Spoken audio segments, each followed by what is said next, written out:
সুপ্রভাত আমার প্রিয় পরিবার, আশা করছি সবাই খুব ভালো আছো। তোমাদের আশীর্বাদ ও ভালোবাসা নিয়ে আমিও বেশ ভালো আছি। হ্যাঁ, ভিডিওর শুরুতে আমাদের সবারই বলতে হয় বেশ ভালো আছে, কিন্তু আজকে বলছি যে না বন্ধুরা, আমরা ভালো নেই। তার কারণটা হচ্ছে বাড়ির প্রায় প্রত্যেকটা সদস্যেরই জ্বর, সাথে আমারও গলাটা কেন জানি না খুসখুস করছে, আর মনে হচ্ছে মানে কীরকম জানি গলাটা ভাঙা ভাঙা মনে হচ্ছে, গলা দিয়ে কথা বলতে কষ্ট হয়, ঢোক গিলতে কষ্ট হয়, আর সর্দি সর্দি ভাব লাগছে। যেহেতু বাড়িতে সবারই জ্বর, বাবার, তারপরে হচ্ছে তোমাদের দাদা ভাইয়ের ছোট ছেলের, তো সেই সাথে আমারও এরকমটা হয়েছে। বড় ছেলেটা এখন একটু ঠিক আছে, এখনও অবধি কিছু হয়নি ঠাকুরের কৃপায়। আর আমি চাই যে ওর যাতে কিছু না হয়, কারণ ওর যদি কিছু একটা হয় ও একদম শরীর ছেড়ে দেয়। তো এখনও কিছু হয়নি, ঠাকুরকে খালি ডাকছি ঠাকুর বড় ছেলের যাতে কিছুই না হয়। এদিকে এই জায়গাটা পরিষ্কার করা হচ্ছে কেন বলো তো, আজ আসছে বালুর গাড়ি তো এসেছে, আজ আসছে পাথরের গাড়ি। কালকে আসার কথা ছিল, কালকে যেহেতু পাথর পায়নি তো আজকে পাথর পাবে। পাথর চলে আসছে প্রায়। এদিকে এটা কিন্তু বড় জেঠিদের বালু, আমাদেরটা ওই পাশে, তো ওদের বালির পাশে আমাদের পাথরটা রাখা হচ্ছে। তার কারণ কি বলো তো, এখানে ছাড়া আমাদের এই গাড়িটা একদম ভিতরে ঢুকবে না, তো সেই জন্য এখানেই রাখা হচ্ছে। পাথরের গাড়ি, এখন পাথরটা নামাতে হবে আর দেখাতে হবে কোন জায়গাটাতে ওরা ফেলবে। তো চলো দেখতে থাকো। একে একে বালু আর পাথর চলে আসলো, এখন পালা হচ্ছে রড, তারপর ইট, আর হচ্ছে সিমেন্টের।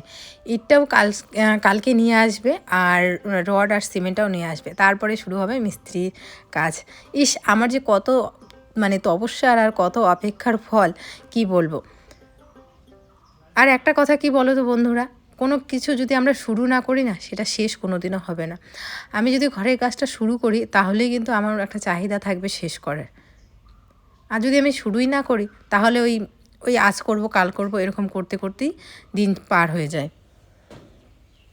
তাই বললাম যে না, বসে থেকে লাভ নেই, ঘরের মধ্যে তো আর টাকা ডিম পারবে না, আমাদের করতেই হবে, আজ না হোক কাল। বাবা কি ধুলো দেখো তো, যারা এই কাজগুলো করে তাদেরও কিন্তু প্রচণ্ড কষ্ট হয়। এইভাবে একবার করে গাড়িটার মধ্যে বোঝাই করো, তারপরে আবার যেখানে জিনিস সেখানে মাল পৌঁছে দিয়ে এইভাবে মানে খালি করো। পরিশ্রম সবারই হয়, আর সব কাজের মধ্যে পরিশ্রম আছে, কোনো কাজেই কিন্তু পরিশ্রম ছাড়া না। আর সেই জন্যই হয়তো বা টাকার মায়াটা আমরা এত বুঝতে পারি, এত কষ্ট করার পরে কিছু যখন পারিশ্রমিক পাই। তো যাই হোক বন্ধুরা, এদিকে পাথরের গাড়ি চলে আসলো, আজকে আর সামনে আসতে পারলাম না। এখন 12টা বাজে, তো দুই ছেলেকে স্নান করালাম, স্নান করিয়ে এখন খাওয়া দাওয়া করি, দুজনকে ঘুম পাড়াচ্ছি। তো সেই জন্য তোমাদের দাদাভাই এখানে দাঁড়িয়েছিল, আমি ছিলাম না, আর বাবা ছিল।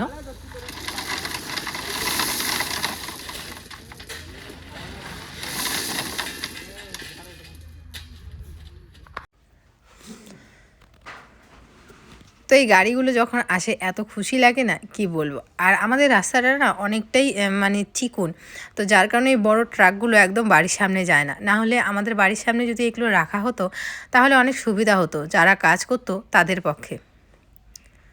তো যাই হোক, এখান থেকে নিয়ে নিয়ে করে, আমাদের এই ভাষায় বলে চাপলি চাপলি করে নিয়ে নিয়ে কাজ করতে হবে। তো আমি ওকে বলছিলাম যে দেখো আজকে যদি যাও তো ইটটা নিয়ে আসো, তো ও বলছে যে দেখো শরীরটা ভালো লাগছে না, কালকে যাব এখন। তো আমি বললাম ঠিক আছে। আর তোমাদের বলা হয়েছিল কাটা পাথর নিব না এমনি কি পাথর নিব, তো তারপরে কিন্তু বেশিরভাগ কমেন্টে এসেছিলো যে কাটা পাথর নিও, তো এগুলো কিন্তু এই যে কাটা পাথর, তো আমাদের দাদাভাই ভালো করে হাতে নিয়ে দেখাবে এখন।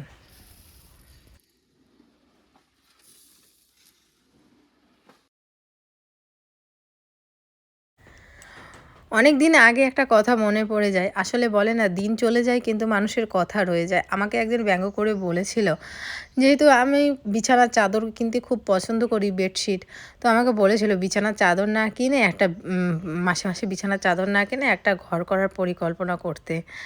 তো দেখো বিছানার চাদরের দাম কত, আর একটা ঘরের কাজ করতে গেলে বেশ কয়েক লাখ টাকা নিয়ে নামতে হয়। তো এটাই আর কি। তো আমারও মনে মনে প্ল্যান ছিল আমি ঘর করবই, নিজের ইনকাম দিয়ে একটা ঘর করব। সেটাতে আমার গর্ব থাকবে, প্রত্যেকটা ইটে আমার কথা থাকবে, আমার পরিশ্রমের ফল থাকবে। বেশিটা একটা কেনার শখ, আমার খুব শখ, মানে মানুষের জীবনে একটা শখ থাকে না, সেটা আমার শখ বলতে পারো। বিছানার চাদর মানে আমি যদি অনলাইনে দেখি নিজেকে ঠিক রাখতে পারি না, আমার মনে হয় আমি একটা কিনি। তবুও এখন অনেকটা কমেছে এই জিনিসটা, আগে খুব বেশি হতো।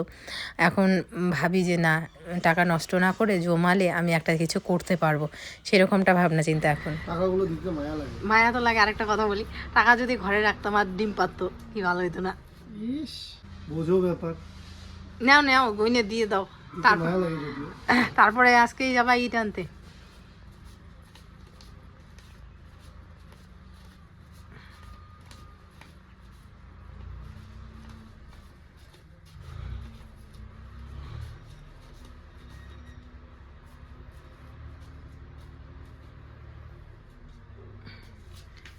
টাকা না এইভাবে গুনতে হয় না, আমি একজনের কাছে শুনছি, অ্যাস্ট্রোলজারের কাছে।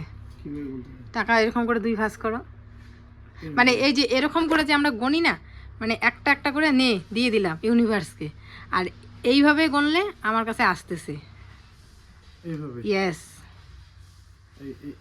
হ্যাঁ এইভাবে, তার মানে আমার কাছে আসতেছে, আর এমন করলে ইউনিভার্সে আমার কাছে চলে যাইতেছে টাকা।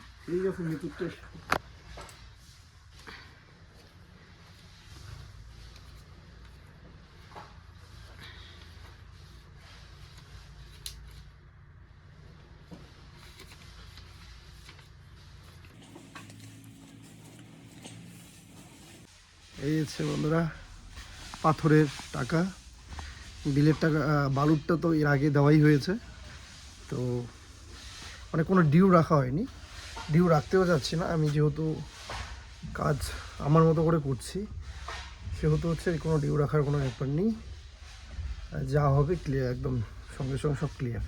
তো এই পাথরের গাড়ি চলে আসলো, চলে আসছে, আর আমাদের টাকা নিয়ে যাবে। আরে এমনি দিয়ে দাও। ইস, এই আমার কাছে মানুষের টাকার বিছানায় বলে ঘুমায়, আমাদের কেন টাকা নাই? সত্যি কথা বলতে বন্ধুরা, টাকাগুলো দিতে না খুব খুব খুব মায়া লাগে, কিন্তু কি করব, দিতে তো হবেই। আর সব থেকে আমার কেন মনে হয় কি, টাকা রাখলে যদি টাকা বাড়তো তাহলে খুব ভালো হতো, সেটা তো কোনোদিনও সম্ভব না। নাও, আমাকে না ও দিয়ে বলে কি নাও, মানে অফ ক্যামেরায় বলে কি নাও তুমি অ্যাশ করো, এরকম করে যদি এরকম করে বান্ডিল ফ্লাইট দেওয়ার বলতো অ্যাশ করো, কাজই হতো। নাও দিয়ে আসো। তারপরে তোমাদের দাদাভাইকে বলছিলাম এই ঘরটা ঠিক করো, যেহেতু এখানে ঠাকুর বসাবো, তো সেই জন্য বলছিলাম ঘরটা ঠিক করে দিতে। আর ভাবছিলাম যে আজকে মুছবো, কিন্তু আমারও শরীরটা এত খারাপ, 2 ছেলে যেহেতু ব্রেস্ট ফিডিং করে, আমি যদি বেশি জল ঘাঁটি তাহলে ওদের ঠান্ডা আরও বেশি লাগবে, তো সেই জন্য আর ঘরটা মোছা হয়নি। আর বাবারও যেহেতু শরীরটা খারাপ, তোমাদের একদিন একটা ব্লগে একটা বাইরে একটা ঘর দেখিয়েছিলাম ত্রিপাল দিয়ে ঘেরা, ওটার মধ্যে আমার শ্বশুরমশাই থাকতো, খুব খারাপ লাগতো। তার কারণ কি বলো তো, এই ত্রিপাল দিয়ে এইভাবে ঘিরে থাকতে, কারণ আমাদের তো কি করব, উপায় নেই, ঘর নেই। একটা ঘরের মধ্যে আমি, তোমাদের দাদা ভাই, আমার 2 ছেলে একটা রুমের মধ্যে থাকি, আর একটাতে আমার শাশুড়ি মা থাকে, তো ওই ঘরে তো থাকতেই পারতো, কিন্তু আমি কি বলবো, আর এখন ওনাদের ব্যাপার, ওনারা থাকে না একসাথে, বা আমি তো ওই ব্যাপারে কিছু বলতে পারি না, তো আমার খুব খারাপ লাগতো। তার থেকেও বড় কথা কি বলো তো, এইখানে থাকতে থাকতে ঠান্ডাতে কি হয়েছে, জ্বর সর্দি হয়ে গেছে, তো আমি ভাবলাম যে থাক, আর ঘর মুছার থেকে আগে বিছানা নিয়ে এসে এখানে থাকুক। 4টা দিক তো ঘেরা থাকবে, উপরটা তো হচ্ছে টিনের ঘেরা, মানে উপরে তো টিন দেওয়া আছে, চারিদিকে ঘর, একটা ঘর যেহেতু কমপ্লিট আছে, থাক না, পরে মোছা হলে হবে, না হলে নাই। তো তারপরে বাবাকে বলে এই যে এই ঘরের মধ্যে ঢোকানো, মানে রুমের মধ্যে ঢোকানো হলো, তারপরে বাবা এইখানে আসে। আর তোমাদের দাদাভাই তো এর আগেই ওষুধ নিয়ে আসছিলো, যতই ওষুধ খায় একটা দেখবে বাইরে থাকলে ঠান্ডা তো অবশ্যই লাগে, তাই না বলো? আরে বের করো, হাসে কেন, বের করো হাতটা। কিসে বাবা? দেখা আমি বলে গাড়ি দিতে আমার না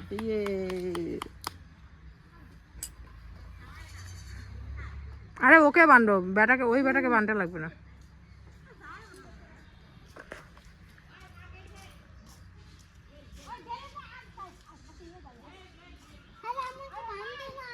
আরে লাগবে না, তুমি তো ধরতে পারো এটার মধ্যে, ভাই ধরতে পারে না, তুমি ভালো করে শক্ত করে মানে নয় বাড়ে, আর সেদিন গেছে ফির পাইনি। কলা আমারও লাগে, দেখে না আনে না। মিথিল দাদাকে ধরো। টাটা। টাটা। হ্যাঁ এগুলো অতি জামাই। এগুলো অতি জামাই। হচ্ছে দেওয়া লাগবে না আজ। শুভ সন্ধ্যা বন্ধুরা। সন্ধ্যাবেলায় আমাদের বাড়িতে যেটা রোজ হয় সেটা হচ্ছে এই মিতাংশ আর মিতাংশের ঠাকুরদাদা দুইজনে মিলে ব্যাট বল খেলে।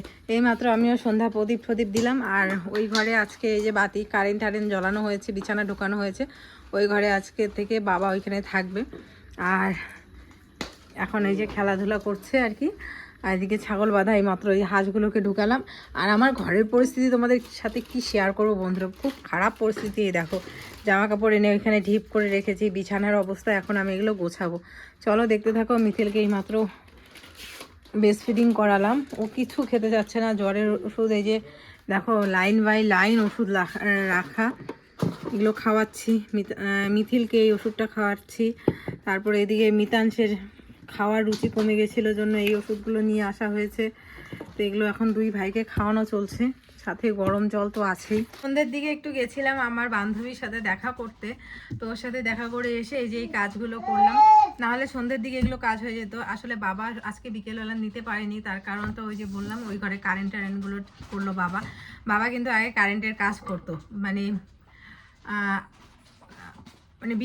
বাবার বিয়ের পর কারেন্টের কাজ করতো শিলিগুড়িতে। তারপরে কি একটা কারণে জানি কারেন্টের খুঁটি থেকে পড়ে গেছিলো, যার কারণে কিন্তু বাবার কানও খারাপ যে সেটা, তো এটাই আর কি শুনেছি। তো যার কারণে বাবা ওখানে কারেন্টের কাজ করছিল জন্য আমি হচ্ছে মিথিলকে নিতে পারিনি, জন্য এই ঘরের কাজগুলো করতে পারিনি, শুধুমাত্র বাসন কোসন মেজে রেখেছিলাম। কি কি কি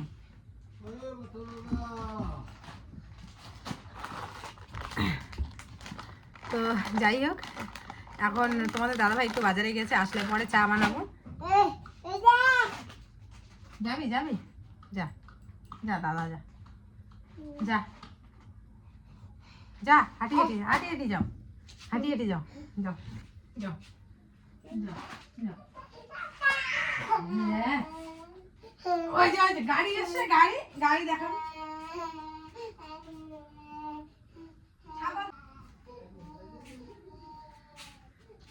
এমনিতেও তো বন্ধুরা কারো কোলে যেতে চায় না, এখন সর্দি জ্বর হওয়ার পর থেকে আরও কারো কোলে যেতে যাচ্ছে না, পুরো পাগল হয়ে যাচ্ছে। সারাটা রাত্রি কালকে ঘুমায়নি, ওর শরীরে গরম মানে হচ্ছে আমার পুরো বুকের মধ্যে এরকম অবস্থা।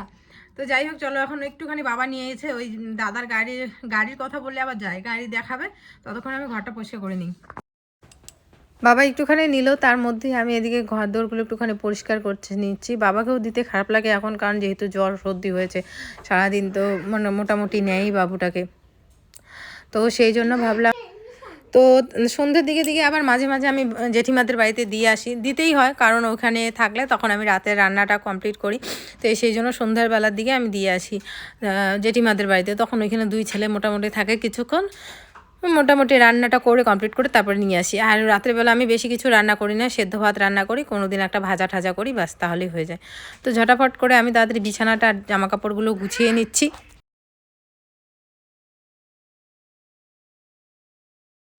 রেখে জামা কাপড়গুলো সব গুছিয়ে রাখলাম ভাঁজ করে। এদিকে বিছানাটা গোছালাম, মশারিটা এখনও টানাতে পারিনি, এই যে ছোটো ছেলে চলে আসছে তাতেই। চলো এখন ঘরটা ঝাড় দিই। আর এই দুটো রাখলাম, রাত্রে যখন বাচ্চারা ঘুমাবে তখন এই দুটো সেলাই করতে হবে। আমাদের দাদাবের একটা হাফ প্যান্ট আর মিতাংশের একটা প্যান্ট। তো বন্ধুরা এদিকে প্রেসারে ভাত বসিয়ে দিলাম, এখানে জল গরম বসালাম আর এই দুধটাও গরম করব।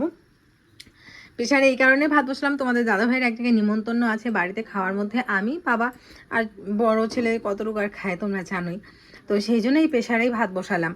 আর গরম গরম ভাত আলু সেদ্ধ এটাই করবো, আর এখনই করেছি কারণ বড় ছেলে আবার খেয়ে দিয়ে ঘুমাবে, তো সেই জন্য। আর প্রেসারে ভাত মোটামুটি আটকে রাখলে অনেকক্ষণই গরমই থাকে। এদিকে গরম জল করে নিচ্ছি আর এখন দুধটা গরম করব, দুধ গরম করে তারপরে চা বসাবো। সন্ধ্যে টাইমটাতে একটু চা না খেলে ভালোই লাগে না, মনে হয় কি জানি খাইনি। আর আমার সাথে সাথে আমার শ্বশুরমশাইয়েরও একটা অভ্যাস হয়ে গেছে, আগে তো এই বাড়িতে চা হতো না, আমি আসার পর থেকে এই বাড়িতে কিন্তু চা হয়, তো তারপরে কন্টিনিউ খেতে খেতে একটা মানুষেরও অভ্যাস হয়ে গেছে চা খাওয়ার। তো সেই জন্য বাবাও অপেক্ষা করে থাকে কখন সন্ধ্যাবেলা চা হবে। তো এই যে চা করব এখন, চলো এখন চা করি আর একদিকে ভাদা। বাবা বাবা, হ্যাঁ বাবা কিনে দিব তো, গাড়ি কিনে দিব তোমাকে, তোমার বার্থডেতে কিনে দিব। হ্যাঁ সোনা, গুড বয়। হ্যাঁ সাইকেল তো দিবই বাবা, সাইকেলও বার্থডেতে দিব। হালবোয়া গাড়িও লাগবে, ঠিক আছে সোনা বাবা, সব দিব সব দিব। কি মা, এটা আর খাবা না, ধুয়ে খেতে হবে, দাও ধুইতে হবে তারপর। আবার মুখে দিচ্ছে, কি বলো তোমাকে, কি বলো?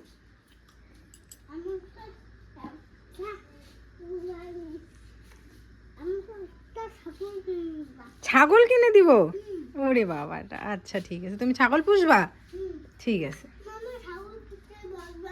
ছাগল পুষতে পারবা? ছাগল বানবা তুমি? ছাগলের পিঠে উঠবা? ওরে বাবা, ছাগলের পিঠে উঠবা? ঠিক আছে ঠিক আছে ঠিক আছে ঠিক আছে। ফাইনালি দেখো ঘরটা এইভাবে সাজানো হয়েছে। এই যে এইখানে এখন বাবা থাকে, এখন নিশ্চিন্ত, কোনো রকম কোনো হাওয়া ঢোকা বা কোনো ঠান্ডা লাগার কোনো চাপ নেই, যাতে করে ঠান্ডা লাগবে বা ইসে লাগবে, মানে জ্বর হওয়ার এরকম কোনো চান্স নেই। ঘরটা সুন্দর করে সাজানো হয়েছে, এদিকে কারেন্টও আছে, আর মোবাইল চার্জ দেওয়া, লাইট টাইট সমস্ত কিছু আছে। সত্যি ওই ঘরে থাকতো খুব খারাপ লাগতো, মানুষও জিজ্ঞেস করতো, তখনও খারাপ লাগতো যে বাবা ওইখানে থাকে, কিন্তু কিছু করার নেই। আমাদের এক্সট্রা ঘর থাকলে আমি অবশ্যই সেখানে রাখতাম, কিন্তু একটা ঘরে তো আমাদের মানে একটা রুম, আমি যেখানে আমার দুই ছেলে নিয়ে বর নিয়ে থাকি, আর একটা রুমে তো শাশুড়ি থাকে, ওইটার কথা আর কী বলবো। তো সেই জন্যই কিন্তু এই ঘরটা করা, যাতে করে বাবা এখানে থাকতে পারে, যখন পাকা ঘর করব তাহলে কোনো অসুবিধা না হয়। তো এই আর কি। তো এই দেখো মোছা হয়নি, তো এইভাবেই আমি বললাম যে এইভাবেই ঢুকুক, কারণ কবে মোছা হবে না হবে, আর আমি বাচ্চা নিয়ে সত্যি কথা বলতে পারবো না, কারণ আমি কখন মুছবো বলো? সারাদিনে তো আমাকে সেরকম সময়ই নেই মোছার মতো, আর আমি যদি যত বেশি জল ঘাটবো আমার বাবুদেরও তত বেশি ঠান্ডা লাগবে। তো দেখি পাশের একটা পিসি আছে, ওই পিসিকে বলবো যদি আমাদের ঘরটা মুছে নেয়, হাজিরা সিস্টেমে দিব, 300 টাকা করে হাজিরা হয়, যদি ঘর মুছে দেয় তাহলে আর কি মুছে দিবে, 300 টাকা দিব আর কি, টাকা যায় যাক, তাই না? তো এই হচ্ছে ব্যাপার। তো আজকের ব্লগটা কেমন লাগলো অবশ্যই কমেন্ট করে জানিও। কিছু কথা আছে যেগুলো আমরা বলতে চাই না ভিডিওর মধ্যে, কারণ তখন কি বলো তো, নিজেরই খারাপ লাগে ভিডিওতে বললে, আর অনেক সমস্যাও হয়, কিন্তু কিছু কথা আবার আছে যেগুলো গোপন রাখাও যায় না, বলতেই হয়। তো